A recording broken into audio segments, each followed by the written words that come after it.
क्या है? You learn more from failure than from success. Sir, असफलता से हम ज्यादा सीखते हैं। किसके कंपैरिजन में? अगर हम सक्सेसफुल हो जाते हैं उसके कंपैरिजन में।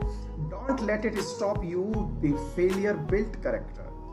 आपकी असफलता कहीं आपको रोक ना दे, क्योंकि असफलता ही आपके चरित्र निर्माण में, असल में चरित्र के मायने क्या है वो भी मैं समझाऊंगा, उसमें आपके चरित्र निर्माण में महत्वपूर्ण भूमिका निभाती है। अब आप ये कहेंगे सर ये बहुत हाइपोथेटिकल बात है। असल में ये वो बात है जो कि उन विद्यार्थियों को सांत्वना देने के लिए होती है जो फेल हो गए हैं, क्योंकि उनको आप इसके माध्यम से आशा देते हैं। असल में क्या होता है कि जो विद्यार्थी कभी खुद एग्जाम में फेल हुआ होता है, अपने किसी मकसद में पूर्ण नहीं हुआ होता है, जब आप उसके सामने ऐसी बातें करोगे ना तो वो आपसे कहेगा कि भैया ज्ञान मत दो, पता सब है हमें, है ना।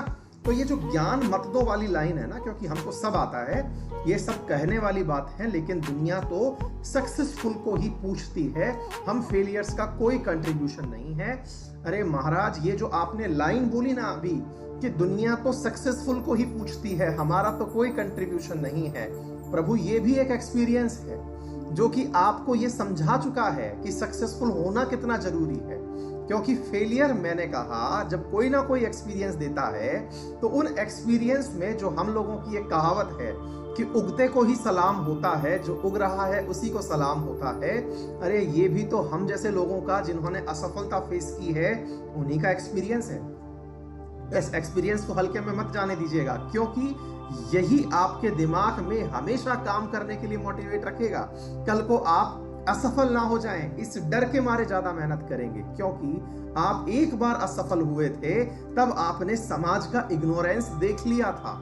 लोगों ने आपको इग्नोर करना प्रारंभ कर दिया। इवन साहब, कई तो ऐसे लोग भी थे जिन्होंने हमारे ऊपर टप्पा ही लगा दिया था कि भैया ये जो है ना, ये पास नहीं हो सकते किसी एग्जाम में। असल में आपने समाज से जब ये अनुभव ले लिया ना, तो आपको ये पता चल गया कि कौन आपके बारे में क्या सोचता है। देखिए जी, बात ऐसी है कि आपके सामने प्रशंसक हमेशा रहते हैं, लेकिन निंदक आपके नजदीक बहुत कम आता है, और निंदक आपका एनालिसिस करने आता है। और जब आपका बुरा समय आता है ना जी, बुरा समय मतलब आप किसी एग्जाम में फेल हुए हो या फिर कोई भी ऐसी घटना हुई हो जिसने आपको तोड़ा मरोड़ा हो, उस समय आपको सही मायने में अपनों की परख हो जाती है। और मैं आपको यकीन से बताता हूं साहब कि इंसान का बुरा समय जितना जल्दी आ जाए ना, उतना अच्छा होता है। क्यों? क्योंकि आपको दुनिया की सच्चाई अवगत हो चुकी होती है। फिर आप उस दुनिया पर जिसके बारे में आपको भविष्य में क्या स्टैंड रखना है, जब बचपन से ही क्लियर है ना, तो जीवन पूरा आपका है।